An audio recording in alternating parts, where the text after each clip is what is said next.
Hi friends, ఈ వీడియోలో chocolate పుడింగ్ని ఎలా ప్రిపేర్ చేసుకోవాలో చూపించబోతున్నాను. ఈ చాక్లెట్ పుడింగ్ చాలా క్రీమీగా, చాలా సాఫ్ట్గా, చాలా టేస్టీగా ఉంటుంది. అంతేకాకుండా చాలా తక్కువ టైంలో తక్కువ ఇంగ్రీడియంట్స్తో కూడా ప్రిపేర్ చేసేసుకోవచ్చు. పుడింగ్స్ ఎక్కువ ఇష్టపడే వాళ్ళకి ఇది చాలా బాగా నచ్చుతుంది. సో ఈ చాక్లెట్ పుడింగ్ని ఎలా ప్రిపేర్ చేసుకోవాలో ఇప్పుడు చూద్దాము. లేట్ చేయకుండా రెసిపీని స్టార్ట్ చేసేద్దాము.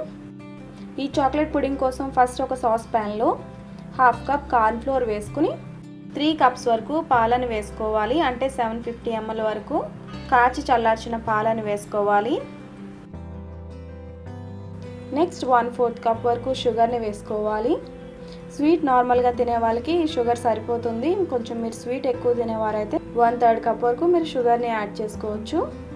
నెక్స్ట్ 1.5 టేబుల్ స్పూన్స్ వరకు కోకోవా పౌడర్ని వేసుకోవాలి. అన్స్వీటెండ్ కోకోవా పౌడర్ని 1.5 టేబుల్ స్పూన్ వరకు వేసుకోవాలి. Next 1 tablespoon gelatin powder, next 2 tablespoons choco చిప్స్ని కూడా వేసుకుని బాగా మిక్స్ చేసుకోవాలి. ఇంగ్రీడియంట్స్ అన్నీ కూడా ఫస్ట్ ఇలా మిక్స్ చేసి పెట్టేసుకోవాలి. ఇది స్టవ్ మీద ఎక్కువసేపు కుక్ అవ్వాల్సిన అవసరం ఉండదండి, చాలా క్విక్గా ప్రిపేర్ అయిపోతుంది. మనం ముందే ఇలా ఇంగ్రీడియంట్స్ అన్నీ కూడా బాగా మిక్స్ చేసుకోవాలి, ఎటువంటి లంప్స్ అనేవి లేకుండా. నెక్స్ట్ ఇంగ్రీడియంట్స్ అన్నీ కూడా ఇలా బాగా మిక్స్ చేసుకున్న తర్వాత స్టవ్ మీద లో ఫ్లేమ్లో పెట్టి బాగా మిక్స్ చేసుకుంటూ కుక్ చేసుకోవాలి. కంటిన్యూస్గా మిక్స్ చేస్తూనే ఉండాలి. ఈ రెసిపీ మీరు లో ఫ్లేమ్లోనే ప్రిపేర్ చేసుకోవాలి, అసలు హై ఫ్లేమ్ పెట్టకూడదండి, మీడియం ఫ్లేమ్లో కూడా ఉంచకూడదు. ప్రాసెస్ అంతా కూడా లో ఫ్లేమ్లోనే పెట్టుకుని చేసుకోవాలి. ఇలా మిక్స్ చేస్తూ ఉంటే ఈ మిశ్రమం కొద్దిగా చిక్కబడుతూ ఉంటుంది. సో కన్సిస్టెన్సీ ఇలా వచ్చేంత వరకు కూడా మీరు లో ఫ్లేమ్లోనే కుక్ చేసుకోవాలి. చూస్తే మీకు తెలుస్తుందండి, కన్సిస్టెన్సీ చూడడానికి ఇలా ఉండాలి. ఇలా స్పాచులాతో పైనుంచి వేసినప్పుడు మీకు రిబ్బన్లా పడాలి. ఈ కన్సిస్టెన్సీ వచ్చిన తర్వాత మీరు స్టవ్ ఆఫ్ చేసేసుకోవాలి. నెక్స్ట్ ఈ మిశ్రమాన్ని ఏదైనా డబ్బాలోకి కానీ మౌల్డ్లోకి కానీ ట్రాన్స్ఫర్ చేసుకోవాలి. మీ దగ్గర ఇలాంటి షేప్ ఉన్న బాక్స్ కానీ లేదంటే ఏదైనా మౌల్డ్లో కూడా ట్రాన్స్ఫర్ చేసుకోవచ్చు.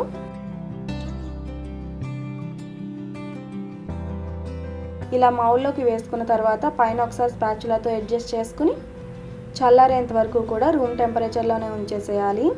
ఇది బాగా చల్లారిన తర్వాత మూత పెట్టి 2 అవర్స్ పాటు ఫ్రిడ్జ్లో ఉంచుకోవాలి. నెక్స్ట్ 2 అవర్స్ తర్వాత దీన్ని డిమౌల్డ్ చేసుకోవాలి. ఇది ఇలానే సర్వ్ చేసుకోవచ్చు అండి. ఇంకా మీకు కావాలంటే పైన గ్రేటెడ్ చాక్లెట్ని కానీ లేదంటే ఇలా కోకోవా పౌడర్ని కానీ డస్ట్ చేసుకోవచ్చు. కోకోవా పౌడర్ని ఒక స్ట్రైనర్లో వేసి ఇలా డస్ట్ చేసుకుంటే చూడడానికి కూడా చాలా అందంగా ఉంటుంది.